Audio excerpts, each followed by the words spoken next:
Okay, cool. Are you ready? I'm ready. Yay! Set this one. Oh, look at your big mouth. No. I shouldn't have acknowledged you. Yeah, that's why she's like, oh, you mean me? Are you talking to me? I'm sorry, I love dogs.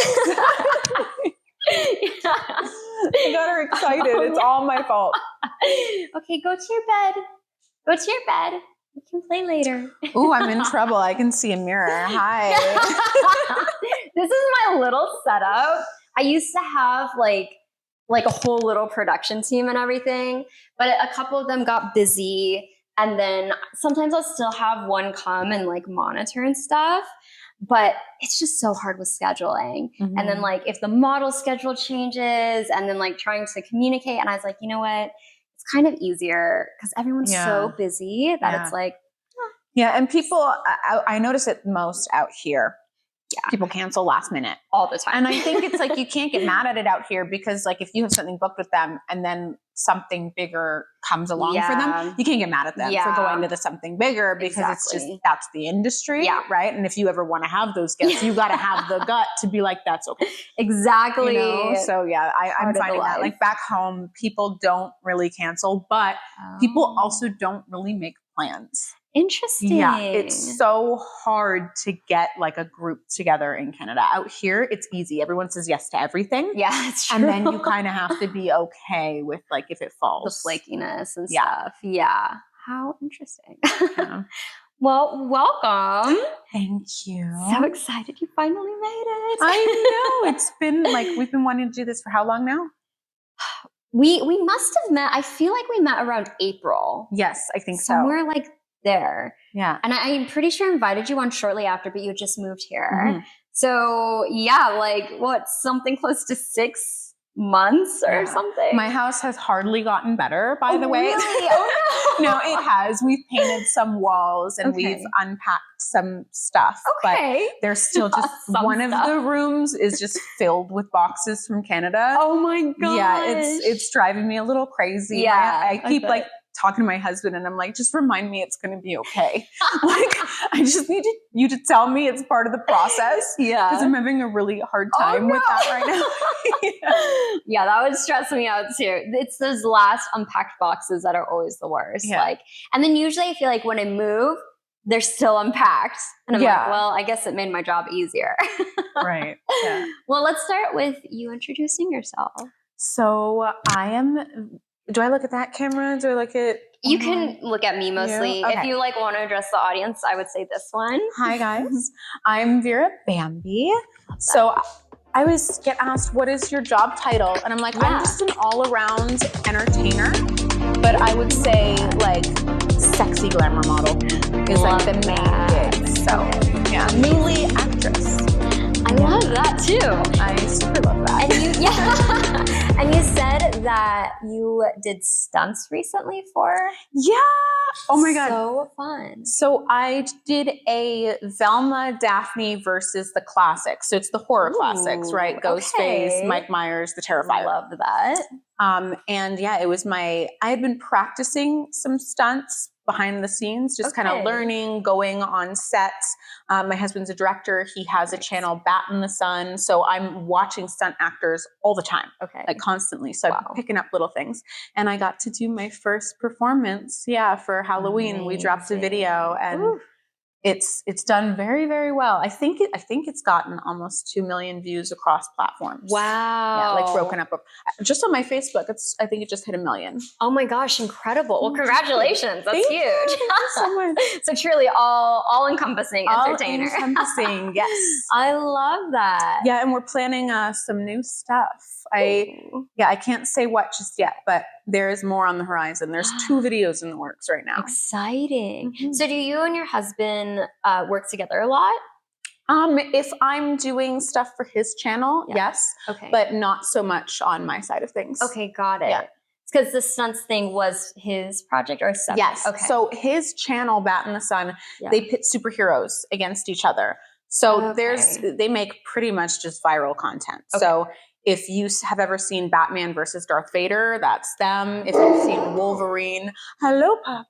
If you've seen, I'm gonna who needs a second gig? Yeah, because everyone out here is making something or involved in something. It's so true. Like, it's so crazy because there was a time when like you could have a whole family with just the man working, period. Yeah. Now you need the man and the woman working. Yes. But now the man and woman are working and have side hustles as well. Yeah. No wonder no one wants kids. Right? How are you supposed to like? I used to want kids. But are we just picking up now? Yeah. Okay. He'll like edit it. So on with my husband's channel, it's superhero fight videos. Okay. So it would be like Batman versus Darth Vader or Wolverine versus Predator. That's a really big one for them. Wonder Woman, Wolverine, like really cool channel. But they work with just like top of the line stunt actors, and they're really, really great videos. So it's so exciting. I get to be a part. You know, I actually met him that way. Okay. Yeah, he hired me to play Vanessa for Deadpool Deathstroke. Oh my god. Yeah, and it was amazing. And then we were pretty much inseparable because we both just have the urge to make art, you know. So yeah, definitely. But he's always working, like always working. So that's great. I will work on his projects, but my job has a little bit more breathing room. So I can go work on his stuff, you know. Yeah, that makes sense. Okay, that's great. That's so fun. Yeah. Did you guys met out here in LA? We did. Yeah, I was visiting and, you know, just working with girlfriends. Wow. And I had actually met him online through a friend, Reeves Effects. Okay. And Reeves makes all of the like bat cowls and costume pieces that you see like in a lot of the videos, you know, on YouTube, or really high quality stuff that you might find on Instagram where you're just like, holy crap, that's literally a replica. It's perfect. Is that the real thing? And it's like, that's Reeves. Oh my gosh. Yeah. Okay. So we would talk about collecting. So we're both Batman collectors. Okay. And my husband's his friend and also a Batman collector. So he was like, oh, you should try out this channel, Bat in the Sun. They'd really love you. You'd fit in. They're Batman fans over there. You guys would be, those are your people. I was like, yeah, sure. So hit him up, spoke to him, came out, visited, got to know him first a little bit, like had like a day just catching the vibe. That's always good. And then I was like, I'll be out in LA soon. Let's make something. And yeah, I came out, did Vanessa, and then we were inseparable after that day. Wow. So you came out and started working with him first before dating, or you like went on a date first and then? No, we worked together first. Okay, wow. Yeah, it was through working together that we found that this was actually so compatible. Oh my gosh, amazing. Yeah, because when I met you, you had just gotten married. Is that right? I know you just moved out here. Yeah. Okay. Yeah, okay. So you're right. It was April. Okay. I got married in February. Okay. Yeah. I thought so, yeah. And I actually remember telling you I'm 2 months married. I remember that. Yeah. I loved that conversation because we were sitting on that swing at Lux and it was just so beautiful. And we had such a good, deep, like, awesome conversation. Yeah, I was so happy. I went home and I was just like, this is so nice. I was so scared that when I moved out here, I was going to have a hard time with friends. And I just immediately clicked with this wonderful girl. Yay. And I tell my husband, I'm like, you wouldn't believe it. She's a burlesque dancer. Yeah. Because burlesque to me, I look at you ladies like you are the goddesses. Oh. I just watch you. I see your stories sometimes and I'm like, wow, you can do everything I wish that I could do, which hopefully you're going to show me some stuff. Yes. Yeah. We're going to film a poll video after this. So be on the lookout. So stoked. Have you ever done burlesque? I've not, but I'm obsessed. Yeah. Like very, very obsessed. I've never seen a show either. The closest I've gotten to seeing a show, I know. The closest I've gotten to seeing a show was Christina Aguilera, because before her concert in Vegas, they do a little cabaret burlesque moment. Okay. And then during her songs, you know, Christina's vibe is very burlesque. Love her. I play like her, I play the soundtrack for the burlesque movie. I always play that before I live stream for my fans. Oh, I love it. Get into her energy. And sometimes I'll play it even in my streams. Oh my God. Yeah, it totally gets me to that place. Like when I envision the burlesque artist, I'm there. Amazing. That's what takes me to that place. Oh, I love that. Yeah. It's so funny. I watched that movie when I was in high school. I think that's when it came out. And then my first burlesque audition, I did the audition. I got the like, okay, you're in, but come and watch a show first. Yeah. And at the time I was still married, I think, or very close to my divorce. And I was still like very Christian and very like good girl. Yeah, I come from a very religious background. Okay, good girl, Christian entering the industry. Yeah. Oh, so naughty. Oh my gosh. That must have been interesting. It was like, it was a huge turnaround. Yeah. So when I went to go see the show, my impression of Burlesque was the Christina Aguilera movie. Right. And I was like, okay, like sexy dancing, cute. Mm-hmm. I'm in the show, and the first number at the end, they all fling their bras off and their pasties, and I'm just like, oh my God. And then every single act after, it's like, woo! You're like, burlesque girls are strippers? Yeah. And I was shocked. And I had like not seen so many tits in my life. Like I was like, it's just so much skin. Like it was shocking. Yeah. And it's so funny because when I signed to that company, I said very clearly, I was like, I really want to be a circus performer, because they labeled themselves Burlesque Circus Company. And I was like, is there any way I can do just circus and no burlesque? And she was like, yeah, you just can't be on the main troupe, but you're more than welcome to do that. Right. And, you know, but I really wanted to be a dancer. Yeah. And so the more I went to the shows, I was like, man, I really want to be on the troupe. Mm-hmm. And then there was another burlesque audition for a company called the Dame de Villes. And they are like, this one was for the Dollface Dames. Love them. Love Kira. A lot of the girls who are on that company have come through and been on the podcast. Oh, very cool. Yeah. But the Dame de Villes is like full on goth, blood, like hardcore. Fun. Just like rock and roll. Show. Let's go.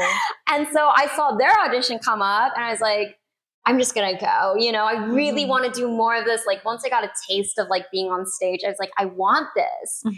And so, you know, I did the audition, did fine. And at the end, she talks to me and she's like, look, I would love to have you. I think you'd be a great fit.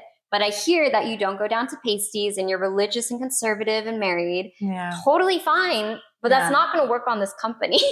Right. Like, they're straight up. they were like the hardcore deal at the time, you know? Yeah. And I was like, okay, I understand. And she was like, think about it and let me know. And then it just happened that I had a friend ask me to do another burlesque show. And it was just going to be me. And it was her husband's like rock and roll metal band. I don't know why she thought of me. I think because I had just become a burlesque dancer, and I met her through a different company that wasn't burlesque. Yeah. But she asked me to do it, and I was like, yeah, I'm going to do this. And this was definitely after my divorce. And like, that was really traumatic. So I was in a really weird place where I just needed like a release almost. So did you make the switch at this point? Like after your divorce? The switch from being like a new person. Well, yeah, kind of. Because I mean, I guess going more nude or pasties. Yeah. So this was the moment. Like, okay, it was a very defining moment, because up till now, I still hadn't said yes to the other company. I still hadn't gone pasties with the first company, and the owner of the Dame de Villes was going to be at the show randomly. So I was like, you know, damn, like she's going to be there. This is my moment to prove to her that I can do this. It was really my moment to prove to myself that I could. Yeah. So I decided I was going to go to pasties in that show. Yeah. So I remember like they start playing the song, and like I shut my eyes and like just took a deep breath. And like when I opened my eyes, I was a completely different person. Like, you stepped into that alter ego. 100%. Like, I'll never forget. It was like, I literally could feel the shift in my brain, and I still feel it now, but it's like a lot less intense. But it was just this really defining moment where I had literally in a second completely altered my personality and became somebody new. And so I did this dance, went crazy, hardcore metal, and then at the end just like took it off. Wow. And did it. And super like life-changing moment. Yeah. The crazy thing was, like, I'm a big fan of neuroplasticity. Saved my life. Okay. I love neuroplasticity. I think it's such a fascinating concept. And I believe you can do anything if you understand the concept. And so like in that moment, I pretty much rewired my brain and I became a completely different person. But then I kind of got stuck in that alter ego. Can we talk about that? Absolutely. Yeah. So I'm having this thing, and it's sometimes it affects me and sometimes it doesn't affect me. Interesting. Where since being in LA, my nerves are getting me. Right. Oh, yeah. And I've been reading about like you have to have an alter ego. And if you can invest everything in your alter ego, the nerves disappear because that's not you. It's this character. I've never done the job that way. I've always just been me. Really? Yes. And the thing is, the way that I used to do the job, it was from the comfort of my own home. Anytime that there was like a networking event, it was at my house. Anytime that I was streaming, I was inviting girls to my place, you know, and then I come out here. It's a much bigger world. Yes. Everybody's doing this. Yes. You know, so now I'm going on other people's podcasts. I'm in other people's projects. Yeah. And like right now I'm fine. I was on Dare Taylor's Delulu Canoe 2 days ago. Her. Yes. And I was nervous. And we brought it up in the podcast because it's like, let's just talk about it because then I know I'll feel better. Like if I just identify it, say it out loud, like admit to it, then I know the nerves go. Yeah. But I'm like, I can't just be admitting I'm nervous every single time I get nervous. Like it worked that time. Yeah. But like, what do you do for nerves? Like you know what I'm asking? I do. Yeah, I absolutely do. And I'm going to answer. I have a quick question though. Okay. Do you have anxiety? Or when you were in Canada, did you have anxiety? Sometimes I do, sometimes I don't. Interesting. Okay, I asked that because I would say yes. Okay. Yeah, right. On our last podcast, we were just talking about this. And I was saying how my best friends, we're all aerialists at the show down the street here. And we all have like crippling anxiety. Oh, wow. Okay. Yeah, we are.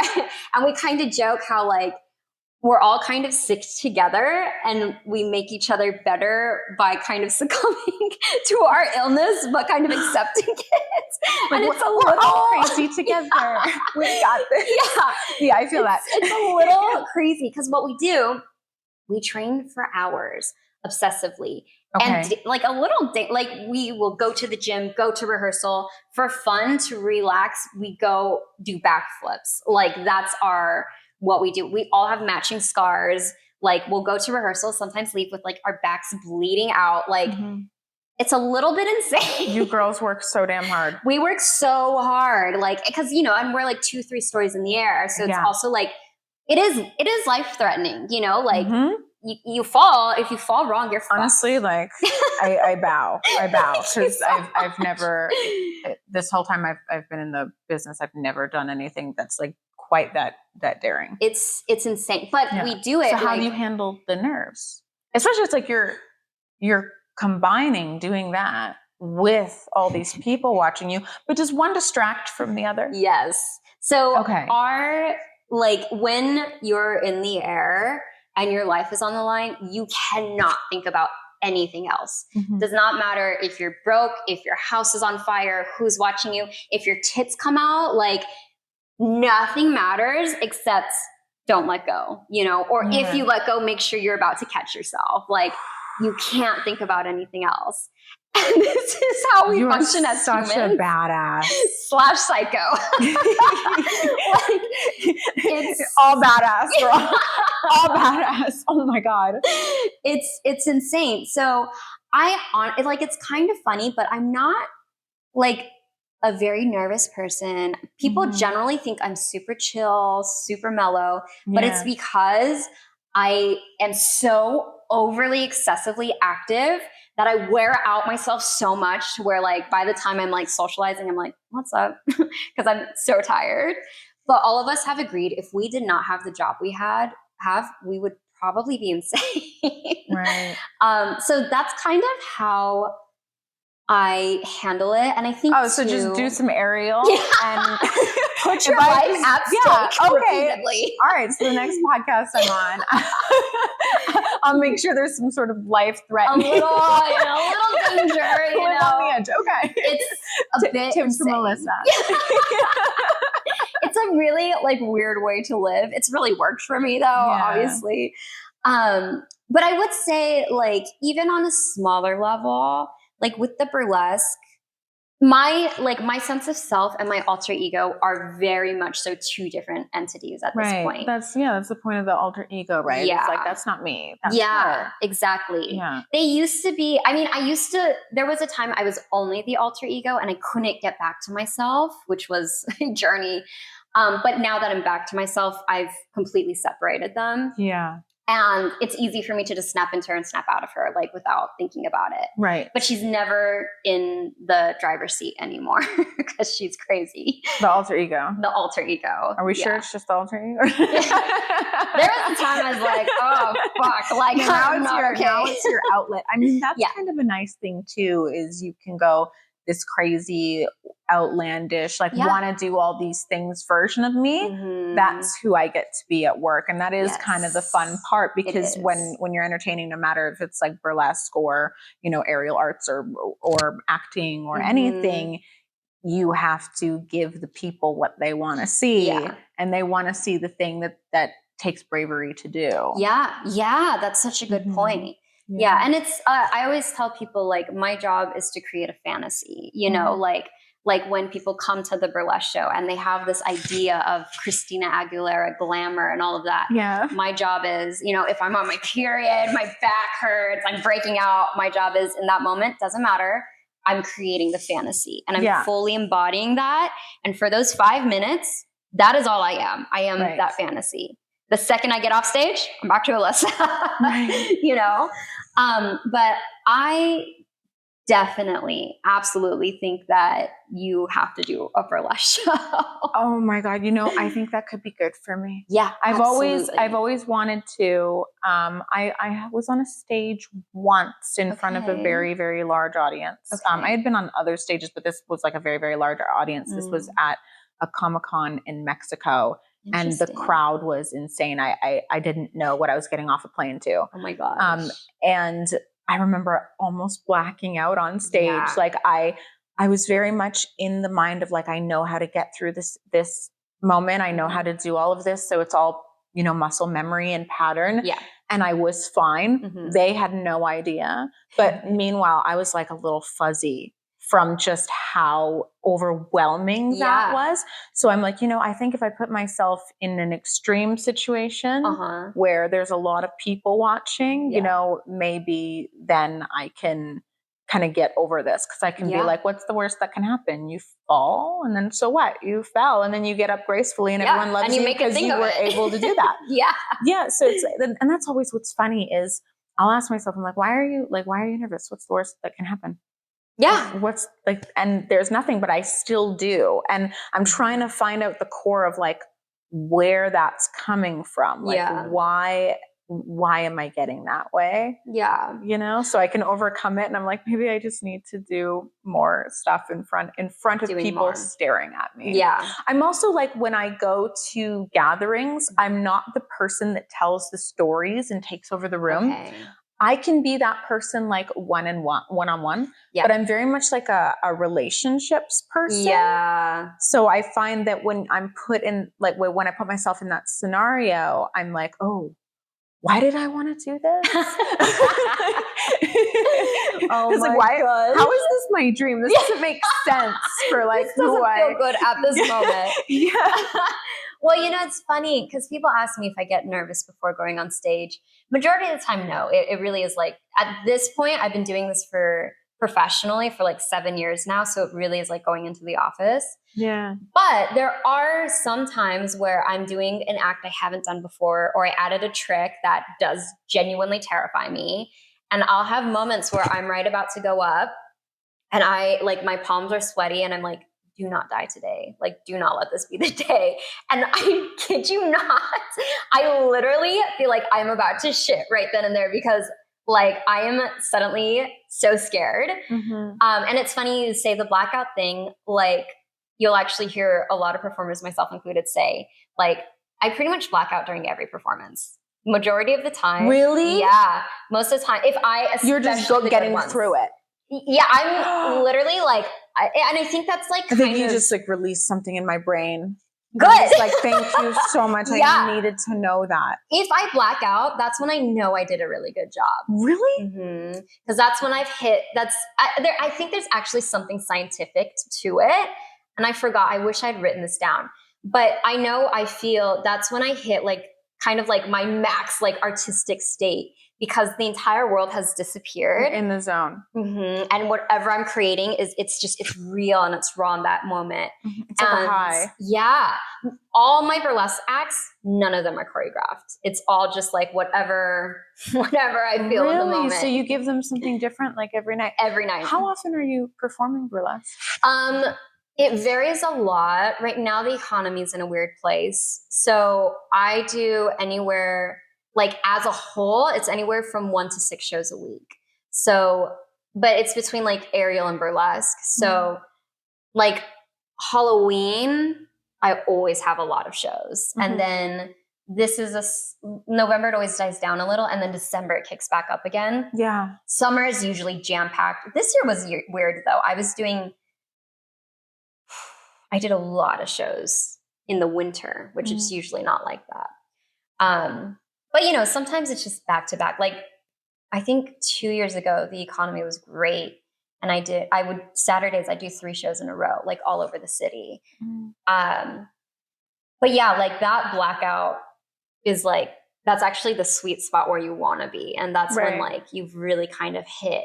It's like your performing superpower has been maxed out and you're there. Yeah.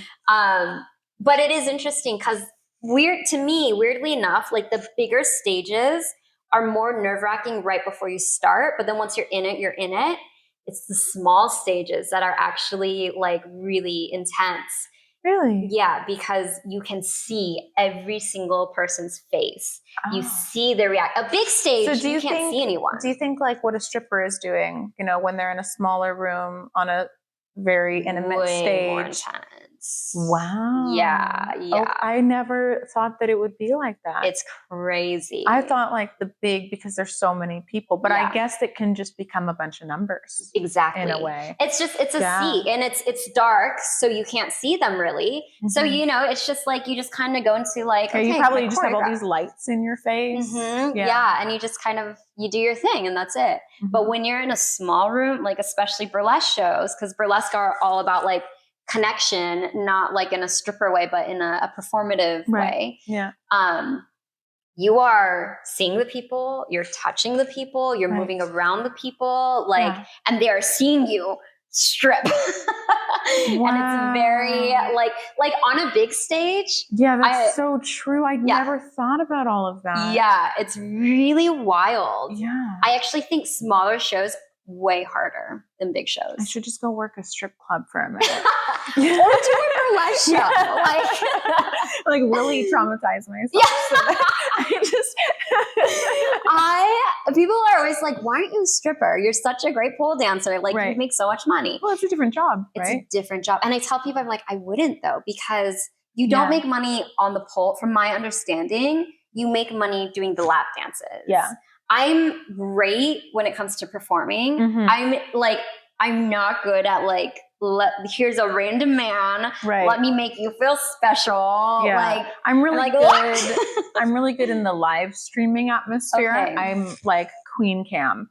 Okay. So it's like I love it because it's like I have control over the camera. I have control over the situation. And then it's like my community. So I'm talking to people that like I know their names. Yeah. Right. But it's really interesting to put yourself in a situation where it's new faces. I think that that's also why I get nervous, is because I'm used to, I know that these people are here for me. Yeah. We have a community. There's nothing, it's like family in a sense. I get it. Yeah. In a weird sense. So because of that, there's like, it's like a warm blanket of, and then I would do conventions where I would go to do signings, and it's like people would be in my lineup, but I know them by name. And now I'm putting a face to it. So it was never really anything scary. Yeah. Right. The only time that I would have scary moments, which I guess I can compare to when you have like a new trick, is when I would have like a new outfit that perhaps like revealed a little more. And then I'd be like, oh, I'm actually like in public in this thing where I have to be careful I don't slip out. Yeah. You know? Then I'd get like a little nervous and it'd be like, breathe in, breathe out, breathe in, breathe out, go. You just like walk out there and then, 10 minutes later, you're fine. Yeah, totally. It's like the first time that you pose nude or something. Yeah, you're just so scared. And then you get 10 minutes in and you're just like, I'm just going to be naked everywhere I go for the rest of forever. Oh, yeah, that's so good. true. I don't know about you, but I have like so disassociated, like being self-conscious of my body because I've just gotten so used to like, it's my body, like there's not a big deal, I don't worry about it because every time I look in the mirror, I'm just like, damn. Oh my God. But starting out, it was hard. You're thinking about literally everything. Yeah. And then when you have to, when you get into it and you have to work as much as you do, it's like, I don't have time to think about that. Totally. Yeah. So maybe that's just what it is. Maybe it's just practice. Yeah, no, 100%. Like, I think that nervousness that you're experiencing, like, especially if you start doing something like burlesque and you just get out on stage and I really, really, really want you to show me stuff. This will be a dream come true moment for me. Excited. And I'll talk to my fans about this in my chat room and they're going to be like, no way, show us what you learned. I'm going to be calling you again. So yes, like, can we absolutely. Can we do another one, please? Just like in your phone every week. I love like seeing women like embrace their sensuality for themselves. So important because like you need to like understand that side of you because this is something we have and it is so repressed in our culture and it's so like you're only allowed to do it if it's for a man in this circumstance that's in this weird. way. Actually, I had another question for you. Yeah. I'm interviewing you. I love it. Are there more female or male fans for burlesque?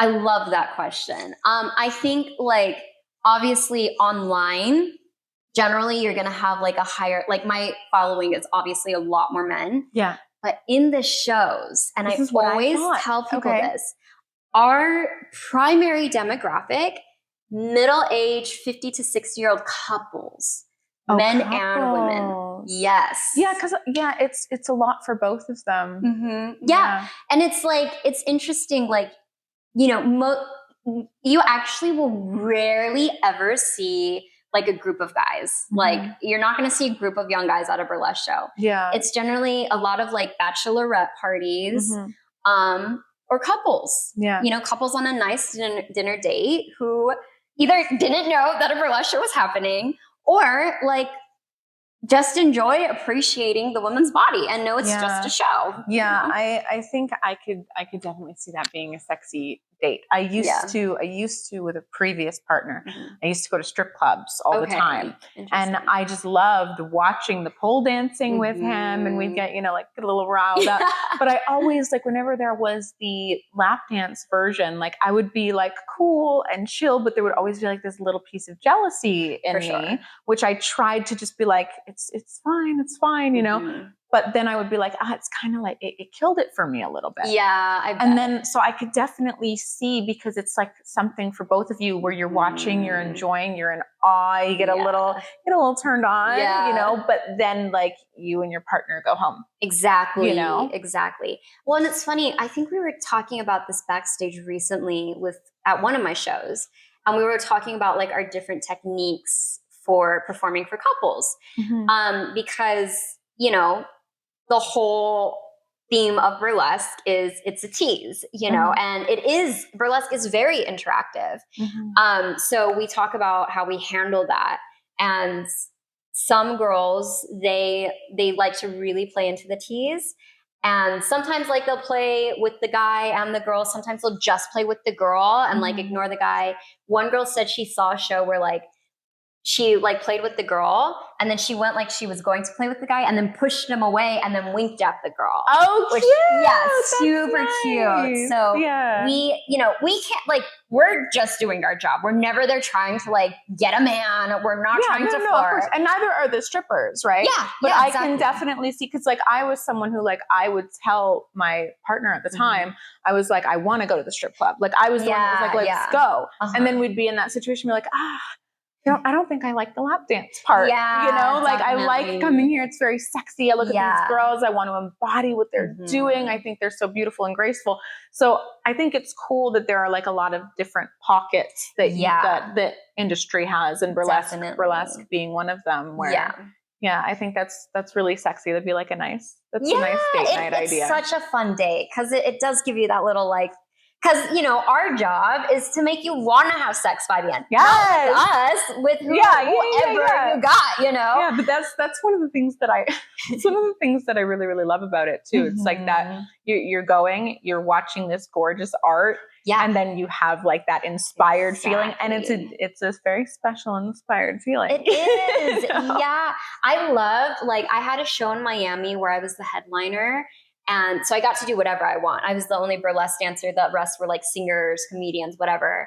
And I loved that show because sometimes I would do like a sad piece. Sometimes I do rock and roll. Sometimes I do sexy. Cool. But I always loved how in my 5 minutes, I could make the audience feel whatever I wanted. Yeah. And that was my time when all these 9-to-5ers who are maybe just kind of going along in their routine, have a moment that it ignites something in them and it reminds them of something in themselves that they can take back home with them. And I think a lot of burlesque dancers, that's kind of our goal. Yeah. Especially with there's the younger burlesque shows that are rock and roll and crazy. And then the older, more mature ones that are very classic and glamour. And those ones, you're going to find the women there are very tuned into the women, and the women in the couples, how can we play, but make you feel secure still? Because we're literally not trying to comfort your man. No, yeah, for sure. And those are really fun. I think they're great. I think they're a great thing for couples to go do and experience. Yeah, I definitely want to do that. When we did the Christina Aguilera show, my favorite part, even though Christina is incredible. And actually I had another favorite part, but one of my favorite parts was the burlesque show at the beginning. And, I'm there with my partner and I'm watching him appreciate it. And it was one of those things where for me as a woman in the industry, it was also nice to see him appreciate it and then talk to me about how impressive it was afterwards. It made me feel seen through that woman. I love in a way where I'm almost like your third person. Yeah. And you're watching and I'm looking at my partner to see and then talk about it afterwards. Yeah. And you're like, oh, that was nice. That made me feel great in my relationship, just talking about sexuality and the way that he saw her. Yeah. I'm like, oh, I love that. That is really cool. Well, and I think in our culture specifically, American culture, I forget too that you're from Canada. And I always think that it's very similar. But I think that I know here we're almost kind of scared of sexuality. And I think a lot of that, especially with where we are too. Okay. Yeah. I feel like Canada's. Yeah. It wasn't when I started the job, it was not okay. Okay.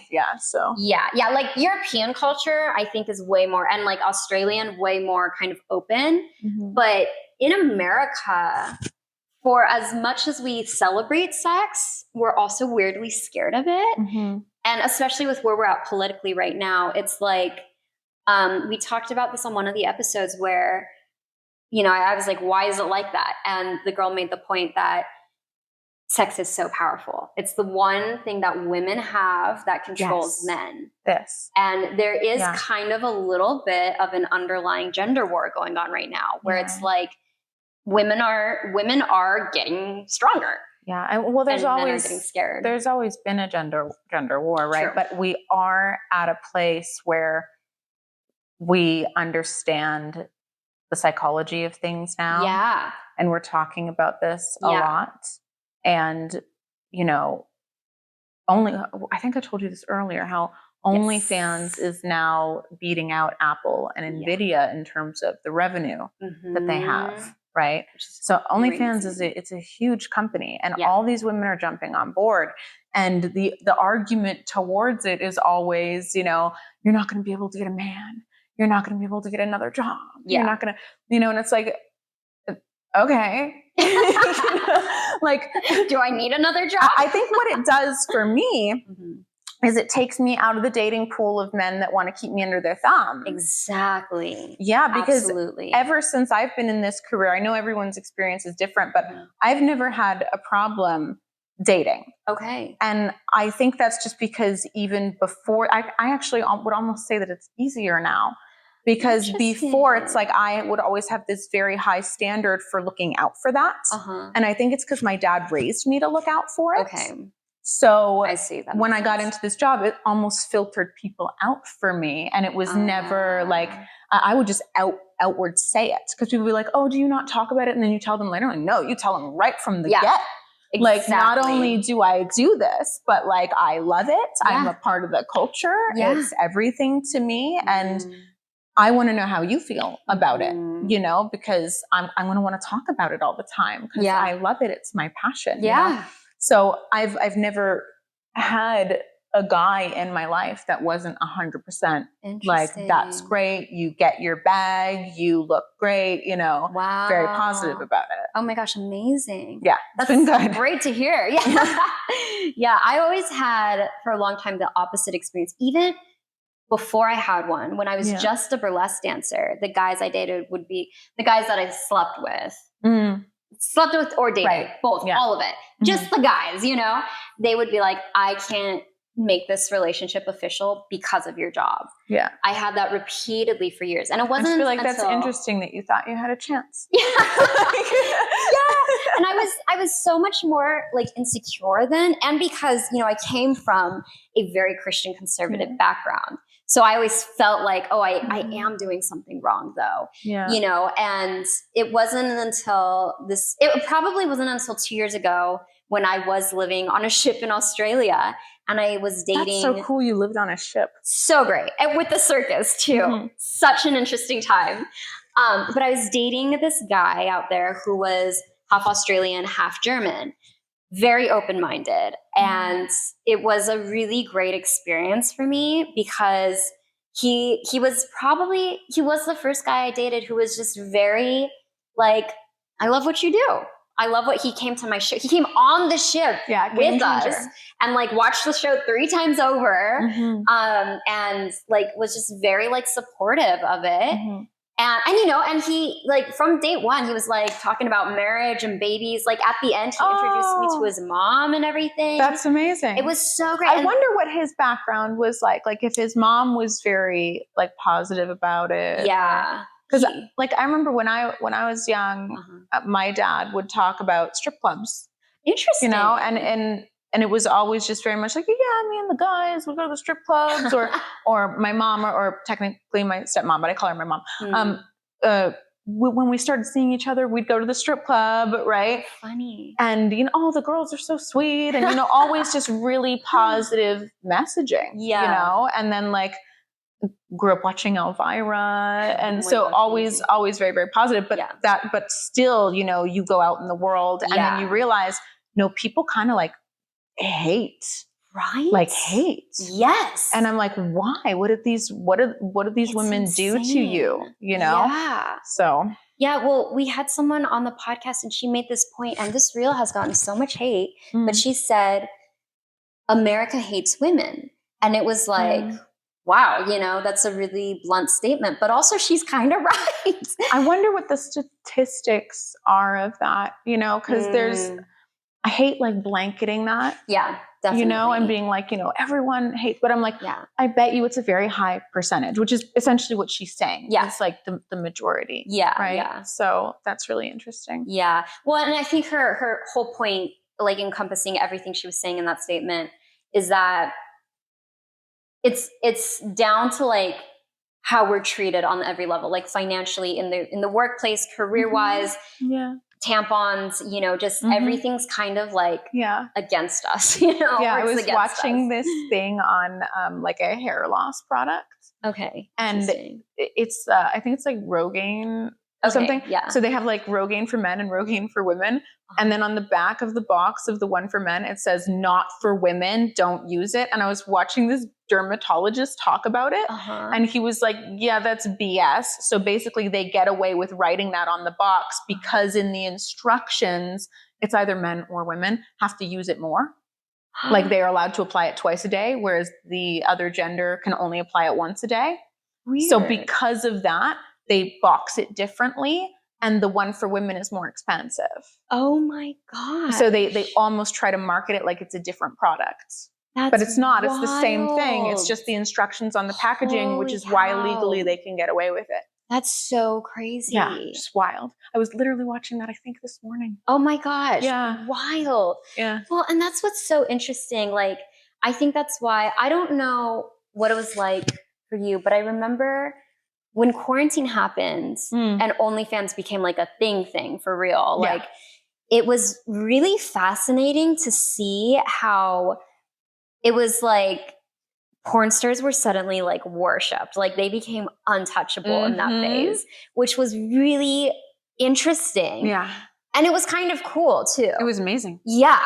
And it was like, so amazing. I just remember these girls suddenly like billionaires having like these mansions, being able to throw parties or just buy a house, whatever. Yeah, people are quitting their jobs and just like, you know what, I'm going to give this OnlyFans thing a try. Because who knows what's going to happen. Exactly. You know? So incredible. But then it was like, as the world started readjusting, it kind of went back to like, she's a porn star. Oh, she has an OnlyFans. Oh, blah, blah, blah, blah, blah. And, you know, even now we're even getting more into, you know, a lot of, you know, they're trying, I feel like there's a lot of like trying to reoppress women, you know, oppress women. Yeah. And so that will be, I think, around forever because we just are the smaller species, you know? Yeah. They could crush us. It's true. So like it's what it is, but it all goes down to power. And that is, it's like, you know, men, they have the strength, they have, I guess, the respect, they have these things. So it's like the more that we get respect, the more power that we have. They can't have it so that we have the power. That being said, I really, really don't like to like talk about men in this negative, you know, light because, you know, I love them. And I think that it's hard for them too, in a sense, because they're also living in the world that's shaping them to act that way. And a lot of them don't know that they're acting that way. Yeah. You know, sometimes like I'll find myself with like a male friend where I'm telling them like, hey, did you know, that this is how you're coming off? And like, why didn't no, I didn't, you know? And I'm like, okay, now, you know. Yeah. Now, you know. You know? I've had it with a couple of guy friends where like I'll realize how I'm talking and how it must sound to them, and it must sound like egotistical or cocky. And then I have to break down to them, no, this is why, or this is why, like I'm being a bitch, not to them, but to like other men. It's not you. It's something that I've gone through. And I'll have moments where I'm like, I've gone through this and I'm sorry. Like, I shouldn't do that to you. Cause like, I know that that's not you, but I hope that, you know, this is our experience. And this is why we value men like you who are 100%. protective of women, who do look out for us. And we're just trying to explain to you the good guys, and they are out there. Like I've started bringing men onto the podcast too. Cause I've always made the point on here, this is not a man hating podcast. I love men. It's about bridging the gap, you know? So I started bringing men on, which I think is the best thing ever. And it's been really cool to listen. Cause when I bring them on cause I know them. I know that they can talk well, and I'm genuinely curious to hear what they have to say. And they've worked in the space with a lot of very sensual working women. Every time I'm just always blown away by what they say. And it makes me happy knowing that I have like good men around me, you know, but it's also like, it is really cool to hear the men say it because you don't hear men say it that much. It's nice. It's refreshing. It's needed. And it's out there. It's out there. And it is cool. One episode that's coming up really well is with Andreas, and it's coming up to maybe like the third most watched episode that we have so far, which I love because he really does talk about a man's role and how important it is to be a provider, to be a protector, to support your woman and you know, uplift them and support them if they are. That messaging. I'm seeing a lot of that, of guys talking about like, yes, she's powerful. Yes, she can do it, but she still needs you and you need her too. It's like so we need each other. And I think that we're better together. Absolutely. You know? And that goes like men and women together, but also like women together as friends, amplifying each other. Because there's also something I feel like we're getting over, which is like looking at each other's competition. Yeah. That's pretty much gone. Yeah. You know, it's not so a thing. Beautiful. Now we have this ability as women to come together. Whereas I look at older generations and I do see a certain amount of like a wall up.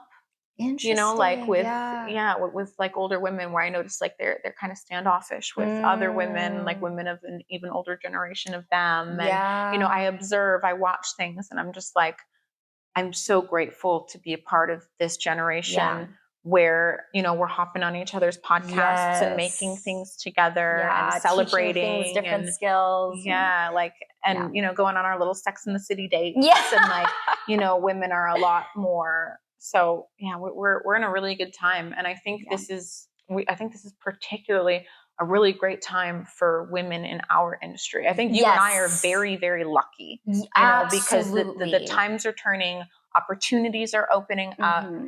It's a fortunate, wonderful thing. It really, we are really at a very pivotal moment in, I think, the history of women. The history of, I mean, a lot is going on in the world, but I think that's why it's so important for people like us to do things like podcasts, you know, because that's why I have a photo of Marilyn Monroe in my I love badass Marilyn. Have that. She's got like the tattoos and the gun. She's hardcore. She's amazing. I love Marilyn. Marilyn's one of my like tops. She's my top women. Amazing. Yeah. But you know what always gets me, and it hits me so hard, is, you know, I think we don't know for sure, but there's a good chance she died from suicide. Yeah. And, you know, you look at her life and it was very tragic. And I think it is so important to... Oh, yeah, she had a lot of demons. She had a really tough But that's the life. thing, she walked so we could run. Exactly. You know, she did. Exactly. Pamela Anderson walked so we could run, you know, and now she's thriving. Yeah, she's doing amazing. That's another one of my babes. Same. Where I'm just like, I love you so much. I'm watching you. I'm rooting for you from the home improvement days to now. Like, seriously, let's go, Pam. Yeah. You know, and her career is so different now too. And so she's continuing, like with everything she's been through, she's still pushing on. And I think it's where we kind of have a responsibility to continue the work they've begun. Yes, absolutely. You know, keep making it easier. Because you look at like Marilyn, I saw like it was kind of like a documentary of her life, but it was in movie form. So I'm not sure if this is facts, but I'm pretty sure it is. Right. But she had to like fuck her way into the industry, you know? Oh, wow. And like with Pamela, we know like how that video got leaked of her and everything. Yeah. I feel horrible for Pam. Terrible. You know, she had like a very promising. This is the other thing with Pam that I think bothers me the most is I think that society brainwashed her into believing that because that happened to her, she had to stop. And I'm sure that a lot of agents maybe would only, you know, they would only represent her in a certain way. But I think like, I wish Pam had just like kept going, but I also understand how that can like defeat you. And you need to just, you know, go back to Canada and grow some plants and like hang out with your mom. Like you need that. Right. Yeah. So it's so incredible. I think, because in a way, you know, she comes back, but she's also transformed her career. Yeah. So she used that hiatus to her advantage. But I also just want to like, if you're the first person to do the thing and just push through, that's what makes you an icon, which is why Pam is an icon. It's why Marilyn is an icon, you know? So you just have to, you do the scary thing that nobody wants to do because that's what makes you somebody worth watching. Yeah. You know? Yeah. And you got to take on all that heat and that hate, but then that's what paves the way and makes it better. And that's where like, you know, I'm so glad, like, I just had my first movie come out, which is really exciting. What's the movie called? It's called The Three Killer Pigs. Three Killer Pigs. Oh, so it's a horror? It's a horror movie. Love. Okay. Yeah, it's super fun. Can you like tell me anything about it? Okay. Can I? We just had the premiere. So I can't tell you what happens. I saw you in stories with Dare. That's what it was for. Yes. Okay. Yeah. I saw you guys on the red carpet. Yeah. We were both in that one. But it's so crazy because I got that gig or that movie because I did a gig for my friend Cody, who's also in the movie. and she's been in a couple of their movies. She's I know who you're awesome. talking about. Okay, I haven't cool. met her yet. Love her. We've talked She's a little amazing. bit. I haven't met her yet. I would like to meet her soon. Yeah, So. you'll love her. She'll love you. Like, these are awesome girls. These are the girls. Yeah, okay. So great. I just, every time I'm around them, I'm like, damn, you were so cool, you know? Girls that make you feel good. Yes, and who really want to uplift you. Like, Yeah. because I even contacted her so she hired me for her gig and posted a story, me pole dancing. And the director and the producer. Oh, through Cody. Yes. Oh, amazing. And they contacted me and they're like, hey, we're interested in having you in our movie. We'd love for you to come to the studio and meet with us. Yeah, Cody. Thank you, Cody. Yeah. And so I contacted her and I was like, hey, just wanted to let you know this happened. Any thoughts? Because also in the burlesque scene, in live performance in general, you do have to be careful that you don't accidentally steal somebody's gig or like lower rates. Like we are very communicative, and because we also don't have a union. Right. Yeah. So yeah, I was talking to a friend about this, how we need a union. Absolutely. Yeah.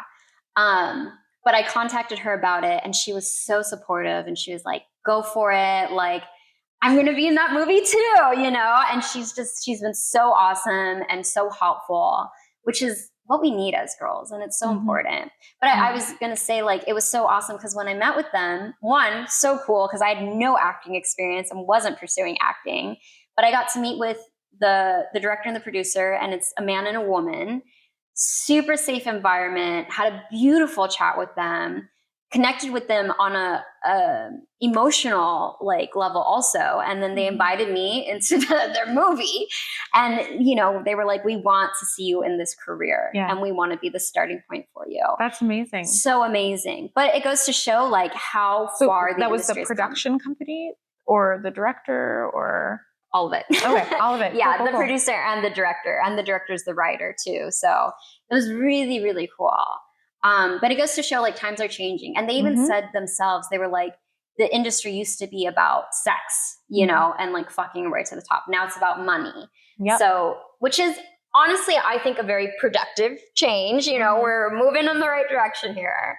But I think that's just it. The more we can, and this is like almost a paradoxical statement to make, but the more we can move away from sex being the thing that gives us power, the better, which is so crazy because I think sex should still be a thing that is powerful. I mean, it just inherently is powerful. I don't think it's bad that it's powerful, but you do have to live in a world where morals are intact, and that's what it is. You know, you're not using that as a form of currency. Like money is currency. You know, like that being said, like being able to use your body, that should be like, that is a skill. Yeah. You know? Seducing the camera, that is a skill. It is. You know, and it's one to be respected, you know. I saw Sydney Sweeney, and I don't know like what the quote was, but she was talking about how she's not going to stop doing sex scenes. And it just made me so happy to read that, because somebody that's at her level, that's like the girl right now. And she's like, I'm not going to stop doing sex scenes, because in the acting world, you know, you maybe in the beginning of your career, you use your sexuality to empower yourself and then move your way up, which some people will be like, oh, well, she just took her top off. And then like, what? So she's powerful, so you're going to discredit her? Like, no, she's powerful. If her boobs are powerful, then her boobs are powerful. You know, a man walks in the room. True. If he's large and muscular, he's going to get the gig. True. Because he's large and muscular. And that's something that, you know, we look at like, oh, damn, this guy's going to mess everyone up. You know, like, why is, like, you know what I mean? Like, if it's powerful, it's powerful. So for her to say, you know, I'm not going to stop doing sex scenes, for me, hearing her say that is very empowering, because I'm like, I don't see shame in this. It's beautiful. Can we please remove the shame? Like the female body makes babies. Yes. Why? Oh my God. Yes. Yeah. Like, why is that something that's frowned on? But, you know, you can blow someone's brains out in a film, and that actor is not attached to this. Oh, but, you know, they were just blowing people's brains out in the movie, and that's why you watch. Like, yes, correct. That's why you watched. It's entertainment. Just like I watched for her boobs. Yeah. Because she's fabulous. Yeah. And have you seen Sydney's boobs? Yeah. Who has not at this point? Oh my Which is not like, who has not is not like a shame thing. It's like a heck yeah, we did, because she's proud. And why, like, what is the disempowerment?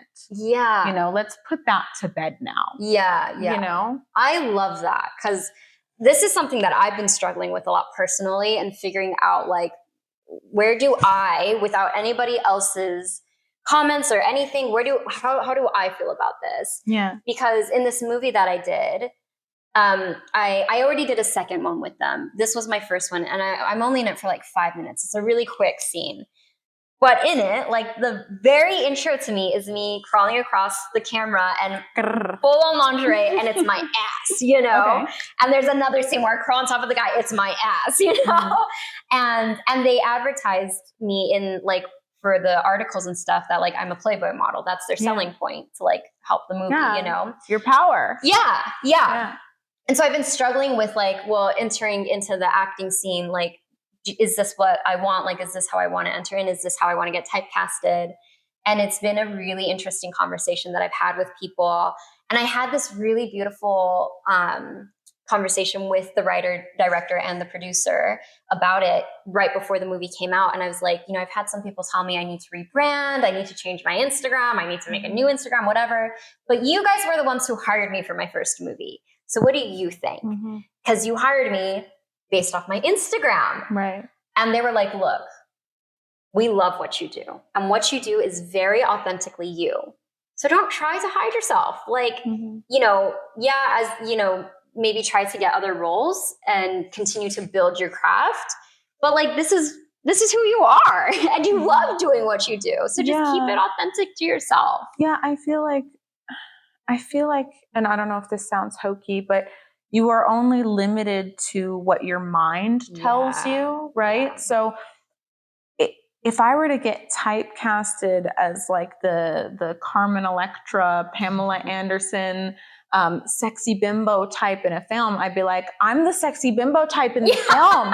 Like, those are the girls I was obsessed with growing up. Like, this is an incredible honor. Yeah. Right. And if I want to keep leaning into that role, I think that that's a great thing. Like, I worship these women. Yeah. So why would I not want to be a part of it? That being said, you know, if I want to shift gears, it's the same as, like, Matt McConaughey being the shirtless guy in all of the movies until he was like, I want to be a serious actor. And he had to tell Hollywood, I will no longer be accepting the shirtless hunk guy roles to get Wolf of Wall Street. You know, like, it's the same for everybody. It's not even just like, oh, you're going to get typecasted as the sexy girl. It's like, you could get typecasted as the superhero, you know? Yeah. You could be the character that people look at from their childhood, and then you are forever that in their head. Yeah. But if you really want to be a different character, you put yourself out in the world as that, and you just say no to that for a while. Exactly. You know, like, I don't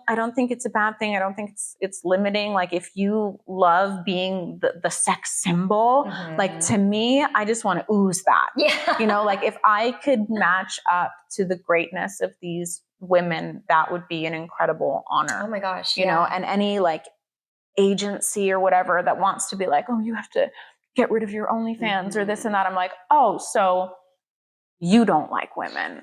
Yeah. Definitely. Well, and too, times are changing, and times will always be changing.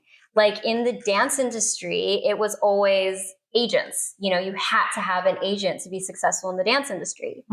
Now it's based on your social media. Doesn't matter if you have an agent or not. It's your social media that gets you booked. And so that just goes to show, like, things are always changing, and you can either be the one leading it or the one following whatever trend comes up. Well, if you want to be someone big, you have to lead it. Yeah, exactly. You have to be the one to say, this is going to be me. I'm going to do this. I'm sticking to my guns. Yeah, definitely. You know? It's true. Yeah. And, you know, it's so funny because I brought my dad with me to the premiere. Really? Yeah. It was a really big moment. I saw on your story, he flew in. Well, no, he lives 2 hours away. Okay. So he traveled. He's never been to like Hollywood before. Oh, okay. That's what I saw. Okay. Yeah. He's like visited me here at my home and like we've gotten dinner, but he's never been like in Hollywood. How proud of you was he? He was really proud. He was really proud. It was definitely like... That must have been a really great bonding moment. It was, yeah. Well, because too, when I told him I wanted to be a dancer in Hollywood, we didn't talk for 6 years after that. That was it, you know? So for him to full circle and be the one who I brought with me to my premiere. How was that for you? Because I had that same thing where my parents were very much like, when I got into the industry, they cut me off for a while. Okay. And then I had announced that I was really, really excited about a gig I got. And I was going on in a post. This was Facebook back in the day when we would just like write these giant like blog posts, just talking about how excited I was. And I got a phone call from my mom and dad, and they were like, "We're really proud of you." Wow. And I started going to see them again, and it was like a whole new leaf. Like they had been sitting at home having discussions and like kind of silently watching the way that I was, talking online and stuff. Wow. And they were like, "No, this is what you want to do. Like, we get it." Yeah. Like at first we were scared. We were afraid that you were going to get trafficked and then I was like, I get that. Like if I had a kid in the industry, I'd be scared too. Yeah, absolutely. Right. And I mean, that's a really tough thing to navigate. So that's why I wanted to know, what was that like? When I told him that, he freaked out, didn't talk. Like it was a huge blowout. And we did, I think we tried talking for a little, but then like, I remember at one point they came to visit me. I had dyed my hair blue. It was after my divorce. Mm-hmm. And I know the blue hair. The blue hair. I'll do it. Yeah.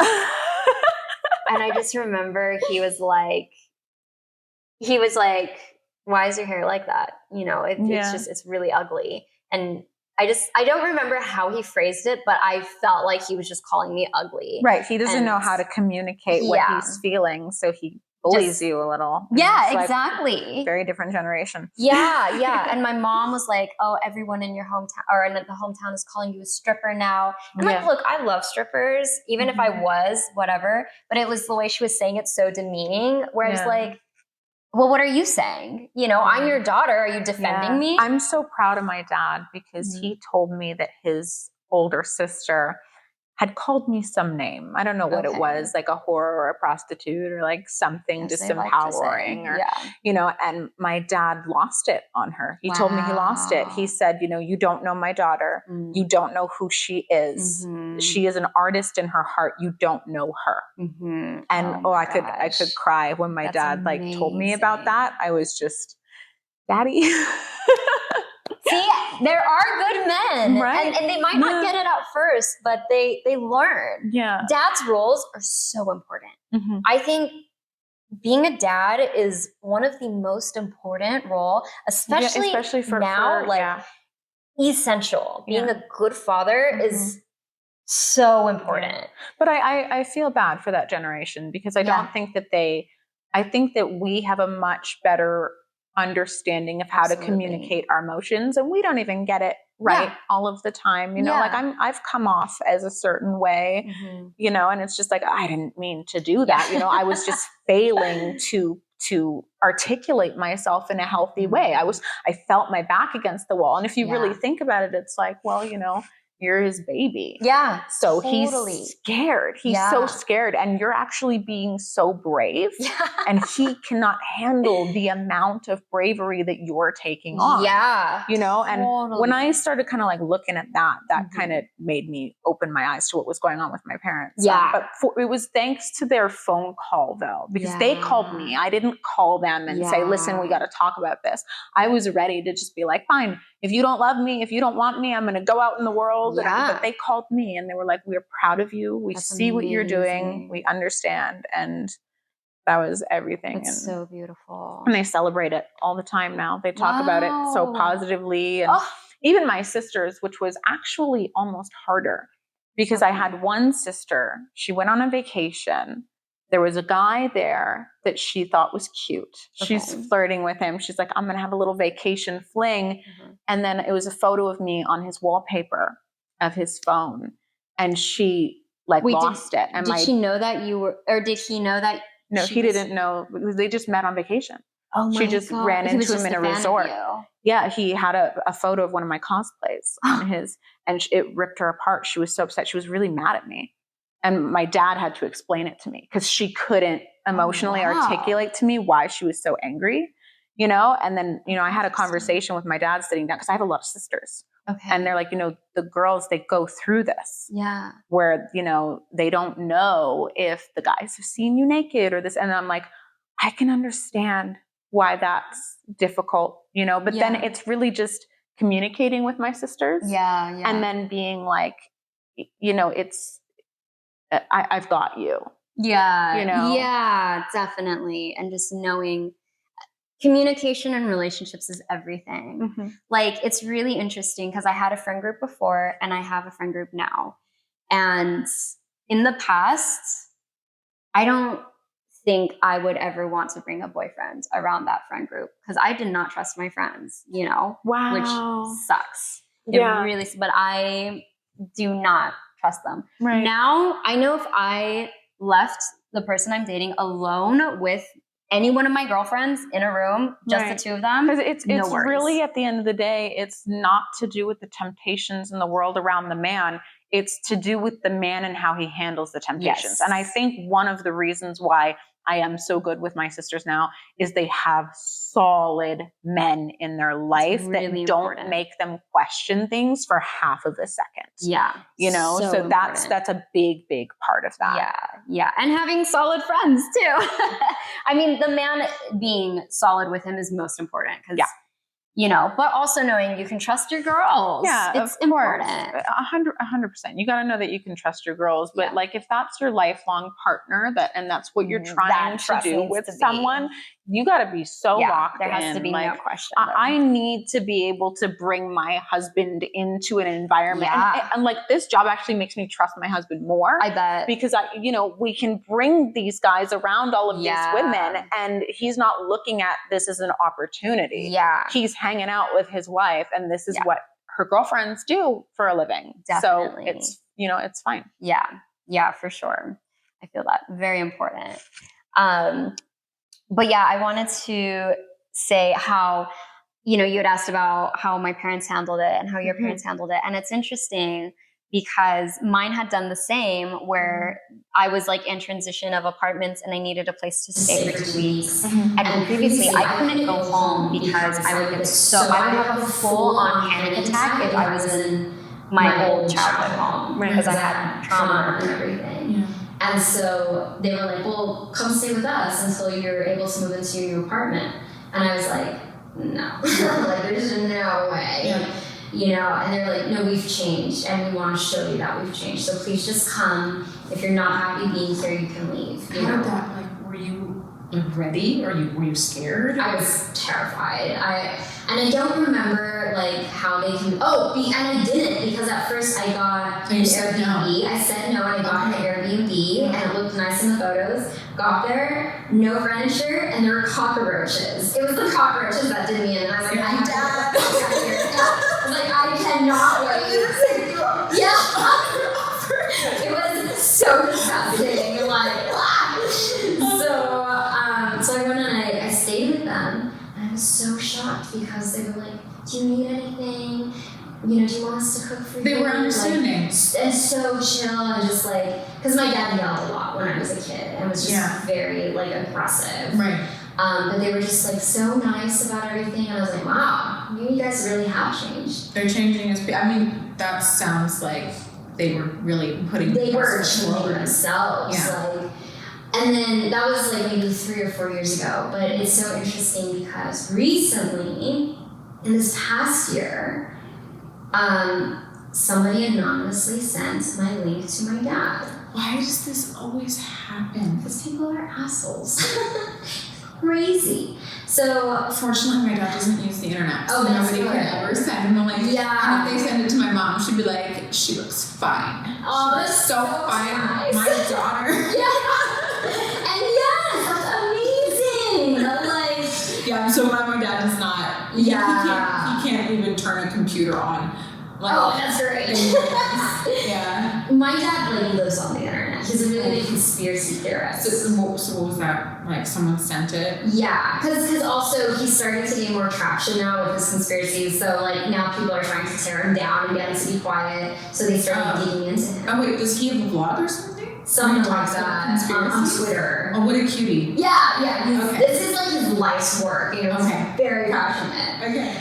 So now he's gaining momentum. So he's getting the haters. So they're digging into him, and I'm very like up until now I have not posted my family. Was this when they sent because he's posting conspiracies? They're like, we're gonna get you. Yes, we're gonna find ways to tear you down, shame you. Yeah. So they sent him my link. Okay. And then they sent him a photo.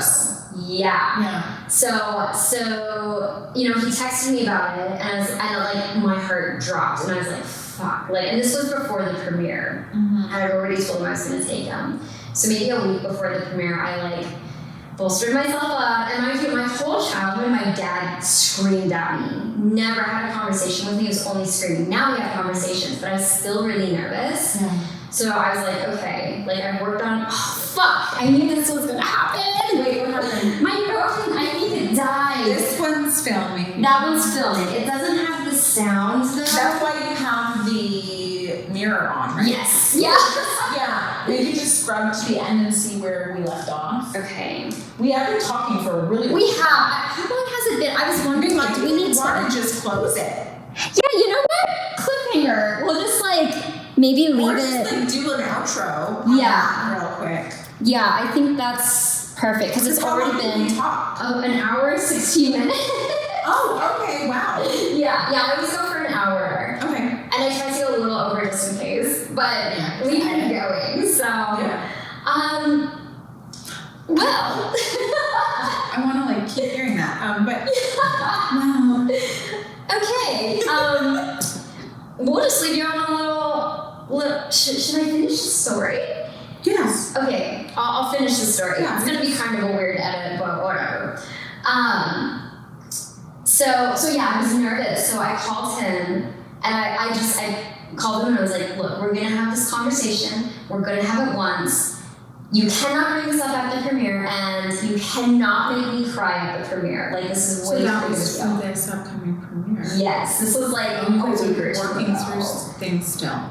I thought we were, but I like started to dive into it, and he was like, I'm gonna stop you, and I'm just gonna say, I understand. And I was like, what? And he was like, you need to know I have been digging into these conspiracies for so long. I understand that if you have some level of success in Hollywood, you've probably been through some stuff, you've done some stuff, and I know you've had it rough.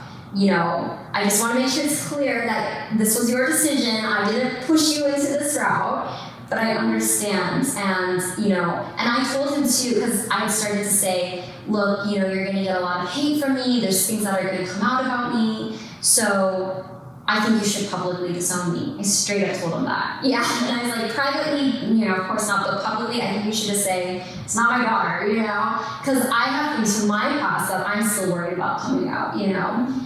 And he was like, fuck that. He's like, I'm not going to do that. I don't give a shit what people say. I'm going to go to my grave defending you. I want you to keep on, you know, achieving things so I can say like, yeah, you know, what are you talking about? My daughter's in movies. What has your daughter done? But he's like, even if you don't, I'm going to defend you.